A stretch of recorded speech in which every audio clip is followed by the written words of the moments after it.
he will, like his mother, he'll want to continue to the end. Breaking today, growing concerns about the health of King Charles as senior US media figures suggest that the monarch should abdicate, but also criticize the British mainstream media for ignoring this story.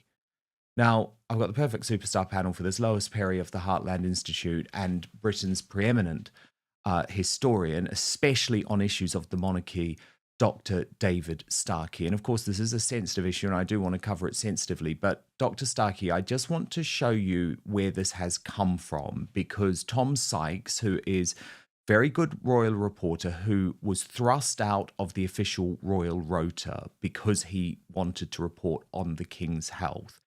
He is now European editor-at-large for the Daily Beast, and he has gone public suggesting that it is inhumane for the king to continue in his role. Now, I don't actually agree with this, but I do support having the debate. So I want to show you what he said and then get your reaction. Honest reaction, Dan, is that he needs to abdicate and he needs to take some time for his own health, and that it's inhumane that he is being allowed to carry on. I don't think it's fair on him. I don't think it's fair on the country. The palace is involved in the most titanic gaslighting exercise. Everybody can see with their own eyes what is happening. Anyone who has two eyes in their head can see that Charles is losing weight, that he does not, that he looks really weak, that he's struggling.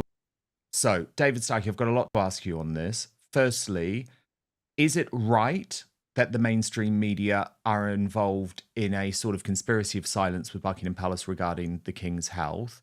And should there be a debate about whether he should abdicate?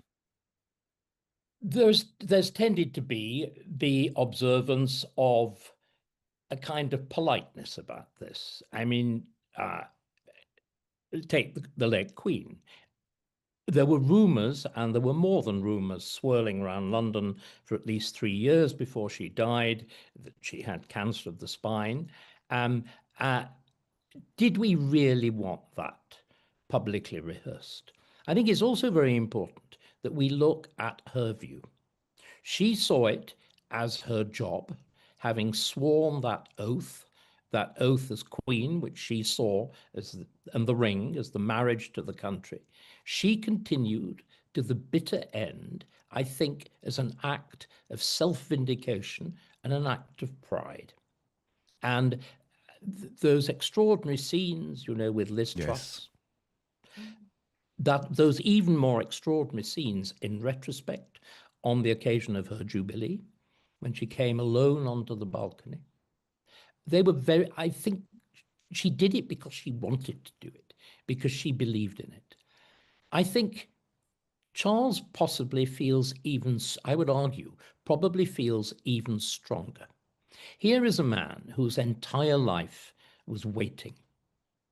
He became king. I disagree with much of what he's done. On the other hand, he had ambitions. There was an element of nobility in them. And suddenly, with an incredible cruelty, because life is very often cruel, they're cut off.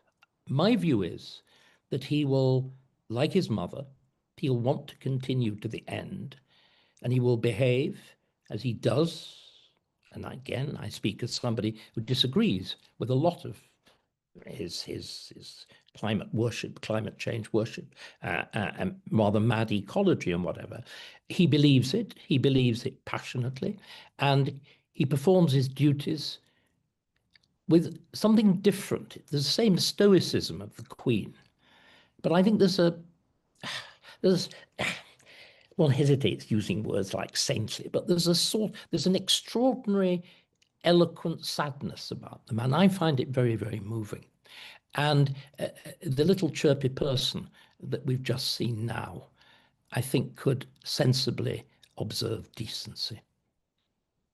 So you think we shouldn't be talking about an abdication?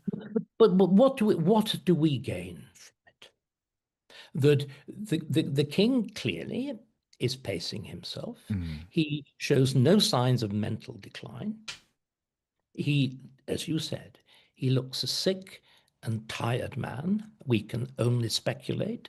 But I think he will drain the glass as he wishes and as he wills, and I suppose, as he would say, as God wills. There is no reason whatever. He is perfectly capable, in good mental health, of discharging the formal duties of sovereign, and he continues to do it with dignity.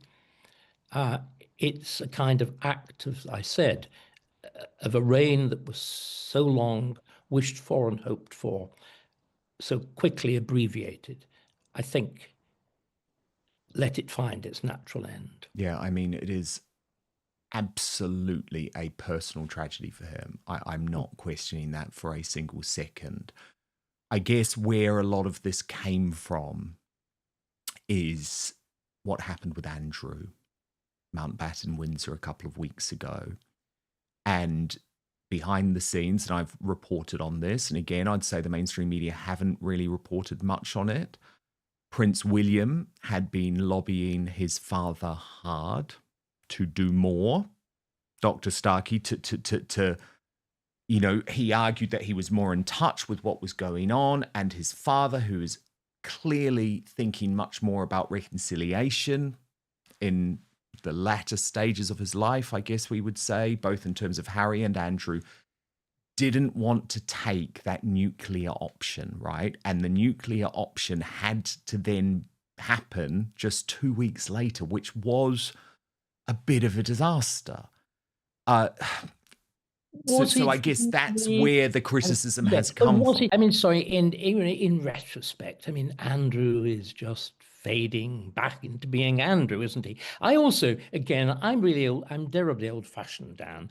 I don't believe you should inflict what that communique called censures on somebody without legal process.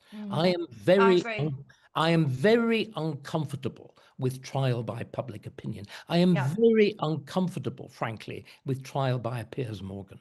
Couldn't agree more. This makes my spine freeze. I believe in due process. I was outraged at the treatment that I received, which again was before this thing called a court of public opinion. I was outraged that there were attempts again at the deprivation of honours, in some cases successful, with no form of process. And we are getting into a terrible habit of punishing first and, as it were, the law catching up second. Totally agree. All those of us on our side are speaking passionately on the limitations of freedom of speech, the use of process as punishment, as we've seen repeatedly with people arrested and the charge is not proceeded with, but the arrest itself is, as with Graham Linehan, the arrest itself is shocking, is dramatic, is intrusive. You have possessions taken, you are stripped of the things which are, the most important aspects of our lives, our phone, our computer, whatever. And that we on our side cannot be seen to go along with this. And again, I think we need to recover. One of the things we're doing, we're talking, restore. You were talking about Rupert. We're trying Restore to Britain, bring back the best of us. And I don't want to keep on kowtowing to the worst of us. No, Lois Perry, how do you feel about what's going on with King Charles? Because I guess I agree with everything that Dr. Starkey has said, and I don't want to be someone saying, "Oh, Charles should abdicate." It's not about that. Where I feel uncomfortable, Lois, is about the fact that the Royal Rota, I guess, which is the official royal reporters operating with the palace, are sort of painting a picture that just isn't true. I always do lean towards journalistic honesty in a case like this, which is why I have reported on the King's Health, but I have tried to do so, Lois, in a sensitive way. No, I've been following your coverage, and I agree that you have been doing it in a very sensitive way. But can I just make the point that we wouldn't have even considered being in any way intrusive, in inverted commas, to the late Queen. Her press secretary said something was the case. it was the case. True. I mean, she must have been one of the only old people to have died during that 5-year period who actually didn't have COVID put on their certificate. And Yeah. the Queen was allowed to die of old age. But yeah, almost every single viewpoint I have on the British monarchy, English monarchy, comes from Dr. Starkey anyway. So I agree with him. There's no surprise there. But it's up to the king. If the king feels that he wants to continue his duties to the end, which is actually, this is England, this is the United Kingdom. We don't do abdications. And when we did do an abdication, it was horrendous. Totally. We don't want another uncle. abdication. I couldn't No, agree we more certainly with don't. that. We're not a European royalty. We're a proper royalty. And Totally. and I just want to make the point as well. Very briefly, Dan, about 2 weeks ago, I was in my church and in London, and a Muslim man stood up and started reading from the Quran. He was from the interfaith group, and I did a tweet which you very kindly and it went retweeted. viral. Nearly 2 million views, and it went all across America. In fact, my priest had a phone call from Florida that night saying, "What went on in your church?" And I hadn't even named the church, but some things are worth preserving, and I'm very open to interfaith groups and things like that. But sometimes you have to put your foot down and preserve our traditions and what is English and what is British. I just want to make the point that picture is from my Essex church, not the London church that had the Muslim guy speaking. But just a little quick update for you. My London priest, Father Philip, came to the flat to have a chat about it, and he said he didn't know that particular person was going to be saying what he was saying, and in future anything like that, anything at all, will be promoted as such, so people can make a decision before the service whether they want to be there or not. And I just wanted to say that to your viewers, I was very happy with his response. No, and that is good that actually he took your concerns seriously. Yeah, he was great, actually. David, obviously with monarchs, especially monarchs that only serve for a short period of time, the first version of history is written during their reign. And that's why Buckingham Palace and the team behind Charles as courtiers are battling so hard with the mainstream media, because it started to creep in, even to the Daily Telegraph over the past week, that Charles's reign is being written off as a failure, right? A failure partly through no fault of his own because of the way that he was struck down. But as a royal historian, how do you view what we will look back at Charles's reign and think? Inevitably, it will be seen merely as a hyphen between his mother and whatever King William will do. My great anxiety is that the worst aspects of the late Queen's reign seem to be being carried forward. Lois has referred to the unreal continental monarchies, but the one thing the continental monarchies have got right, they remain unquestioned national symbols, and they also remain at the heart of the political process of their countries. What worries me profoundly is that our monarchy has ceased in many ways to be both of those things.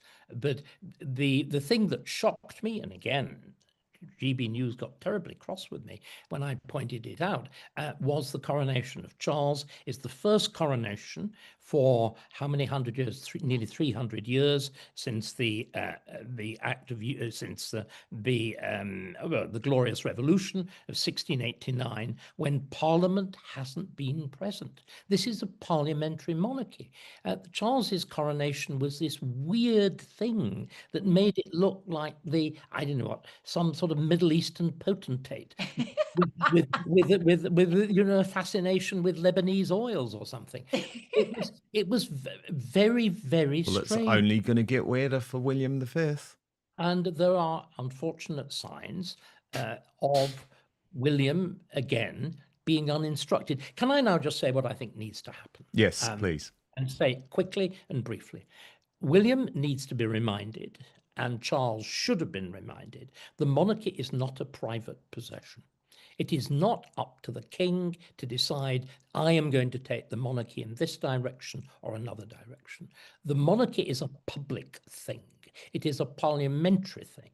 The key advisor of the monarch is and should be the prime minister, in public as well as in private. And there's been this desperate separation of the two. And of course, leftish politicians basically are Republican, and they're just content to let the monarchy hang itself on the whims and fantasies of its present and future incumbent. This cannot be allowed. So can I just ask if there is the kind of government that we want, that's elected, one of the first things that will have to happen is whoever that leader will be, Nigel or whoever, will have to sit down with the king and speak straightforwardly. You are required to be, before you're anything else, the national symbol of the nation, the British nation, the British state. That is your job. Yes. It's not your job to campaign on behalf of world wildlife or, or as Liz Truss tried to do, by the way, with Charles, and banned him from going to COP. And I think Nigel Farage would actually be a very good prime minister, ironically, for a King William V, even though he might not feel that. But I just wanted to pick up on something specific, though, David, because I don't know what you think about how the titles were removed from the royal, formerly known as Prince Andrew, because of course it does feel like it set a new precedence. No parliamentary time spent debating it. It has. I mean, dare I say it, the removal of, remember, if you read those titles, if you read it carefully, the only title that was actually removed was that of Royal Highness. That is Royal Highness and Prince. Those are the only titles which are directly at the command of the sovereign. The Duchy of York, all the rest of the other titles are in a form of suspense, because the only way they can be legally removed is by an act of parliament. And the last thing they wanted was that. So there was a lot of sleight of hand in what went on. Again, there was, a desire, very understandable, to get the damn thing out. Once you've actually, if it were done well, it were done quickly. That line in Macbeth, you want to get it out of the way. But an awful lot of corners were cut. Awful lot. Well, all I would say is that if you were Prince Harry and Meghan Markle sitting in Montecito at the moment, or Princess Eugenie and Beatrice doing a few financial deals with Middle Eastern banks, I wouldn't be sitting comfortably. I would not be sitting comfortably, because Prince William can come in as king and change that now with one fell swoop, right? Mm-hmm. And can I just also point out, there are very clear European precedents. The most interesting is that of the late, the former queen. She's now known as, I think, Queen Emeritus or something equally silly, Queen Margaret of Denmark, who untitled her second son. She decided that who rejoiced in vast cluster of titles and Danish titles and whatever, and she stripped him of the lot on the grounds that the royal family needed, again, Charles's point, the royal family needing to narrow itself down to the immediate line of succession. And Queen Margaret is a woman of extraordinary intelligence, political acumen and skill, and she took that judgment, and that's what she did. I feel, again, one feels sorry for poor old Eugenie and whatever. They're in an impossible position. And of course, they've had the bizarre example of their mother. Again, I have a terrible soft spot actually for Sarah. I once had one of the most extraordinary experiences of my life was being joint guest of honor. Can you imagine that level? With her, having to sit next to her at dinner, I thought, what have I landed myself with? She was completely charming, and fun and amusing, and everything. But the poor woman, has, having been spat out, had to live off her wits. And they're in profoundly awkward positions.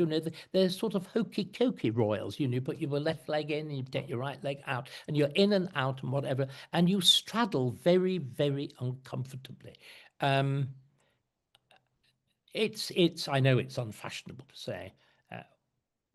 One feels sorry. I mean, again with Andrew. No, I think that's right. I think that's lovely that you're saying that, Dr. Starkey. I don't think, and having been a divorced woman that's had to live on her wits, it's not easy. It No. isn't easy. I don't and sense especially if that you're under there's the same type of sort of like hatred, might be a strong word, scrutiny. Her scrutiny is towards unbelievable. Andrew and Fergie and the two daughters as there is towards Harry and Meghan, though, because I think what people know, what monarchists know, is that Andrew and Fergie and the two daughters have not purposefully set out to try and damage the monarchy. It's sort of happened almost by accident, and it's been unfortunate. Yes, that's right. But it is all, and the thing that again I found profoundly ugly, both of you, was people sort of lining up to kick a man when he's down. Now he may be arrogant, he may be tiresome, all of those things. But the kind of public kicking over and the use of this use of this word paedophile for somebody who's 17, there's not even an offence in this country. No, it's ridiculous. Again, people like Andrew Lowney, the author of the book, the standing there with the smug face, taking vengeance. I hate people who. And he has been I mean, this man has been punished more than would ever be possible, even, by the way, with a prison sentence. I really would argue that. But look, thank you so much to my fabulous superstar panel. Lois Perry, you can find her at Lois Perry 26 on X. She is, of course, the Heartland Institute UK and Europe Director. And Dr. David Starkey, CV, he is now in this world. And I very much recommend you subscribe to his YouTube channel, David Starkey Talks, which is becoming quite a sensation. Quite a sensation, I have to say. This is the new almost world. A rival to you, Dan. Yes, you are. You're doing bloody well. Well, I love it. I love it. You get much more of David Starkey there. But please both come back to Outspoken soon. I love having you here, Dr. David Starkey and Lois Perry. Thank you both so much. Thank you.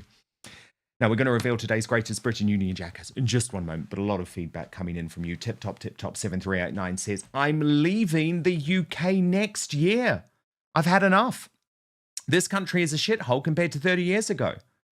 But on a totally different note, Rai Garner says, I will stay and fight for my country, whatever happens. Patriot Raise the Flag has already left. He writes, mate, I moved from England in 2010. I served the country, watched back then and did not like what was going on. I watch now from Canada with anger as the political class are compromised. And then lots of discussion in regards to this Piers Morgan interview with Tucker Carlson. Something in the air 5373 says, imagine Piers saying, so what, when his wife is forced to wear the burqa and he's forced to go to the mosque or die. Very good point. And Timo UK says, Farage won in Clacton off the back of Tommy Robinson's endorsement. He then threw Tommy under the bus, which didn't go down well in Clacton, I think. So amazing feedback from you today. Okay, let's take a look at the last Union Jackass of the week. The nominees, Shabana Mahmood, for this terrible news that, 53,000 illegal immigrants are just God knows where. David Lammy, nominated by Pickle Cat 72 for not facing questions in the House of Commons regarding scrapping jury trials. And Peter Edeghi, who is the woke guy who's making these claims against Nigel Farage. And the results are in. With 6% of the vote, Peter Edeghi. The runner-up with 34%, Shabana Mahmood. But today's Union Jackass with 59% of the vote, the Justice Secretary and Deputy Prime Minister David Lammy, which means he goes head-to-head with our other winners of Union Jackass to be named the worst Britain in the world this week. I'm going to put up the poll in the post tab of YouTube straight after this live show. Just a reminder that on Monday, your Union Jackass was Zach Polanski. On Tuesday, it was Bob Villan. On Wednesday, it was Rachel Reeves. Today, David Lammy. So they're going to go head-to-head, and we will reveal the worst Britain in the world this week at this time tomorrow. But today's greatest Britain is Ant Middleton, nominated by Matt Cass 48, who says never has the need for people like Ant Middleton to be prominent in any attempt to reshape our now nasty country Personally, I think we lost, but it's great to hear from people who think differently. Royal expert says Sarah Ferguson has nothing to lose if she speaks out about the royal family. A royal commentator has suggested that Sarah Ferguson, the former Duchess of York, may choose to speak publicly about the royal family because she has nothing to lose as she considers lucrative offers for a tell-all television interview. The remarks follow reports that the 66-year-old former royal is being courted by major United States broadcasters with six-figure deals for an exclusive interview. Palace insiders are said to fear she could go rogue now that she is no longer part of the monarchy. Royal commentator Samara Gill told The Sun's Royal Exclusive programme that she did not believe it would be the right decision for Ferguson to speak out. However, she added that she believed Ferguson would ultimately agree to do so because she needed the money. Gill said bluntly that Ferguson needs the cash and that both she and Prince Andrew now had absolutely nothing to lose. Gill speculated that Ferguson might reveal uncomfortable information about other members of the royal family rather than focus on her own actions. She said that with large sums of money reportedly being offered, no one could predict whom Ferguson might choose to speak about. Gill suggested that Ferguson would probably not discuss Prince Andrew in detail and would avoid speaking extensively about herself, except in relation to her own struggles. Instead, she might choose to shift attention onto other royals and throw them under the bus. Even so, Gill maintained that such an interview would not be appropriate. Reports have indicated that Ferguson, who once referred to convicted sex offender Jeffrey Epstein as a supreme friend in a 2011 email, may once again sit down with Oprah Winfrey, who has interviewed her twice before. Her representatives are said to have received significant offers from networks in the United States, the Gulf states, and the United Kingdom. Ferguson's team is reportedly eager to avoid what has been described as a repeat of the disastrous Mateless scenario, referring to Prince Andrew's infamous 2019 Newsnight interview with journalist Emily Maitlis. The mother of Princess Beatrice and Princess Eugenie is said to be taking stock as she considers her next move. One insider said Ferguson and her advisors had received offers from around the world and were carefully weighing the implications. The source said that a televised interview could be make or break for Ferguson's attempts to rebuild her reputation and would give her the opportunity to emphasise that she knew nothing about Epstein's abuse or the actions of his associates.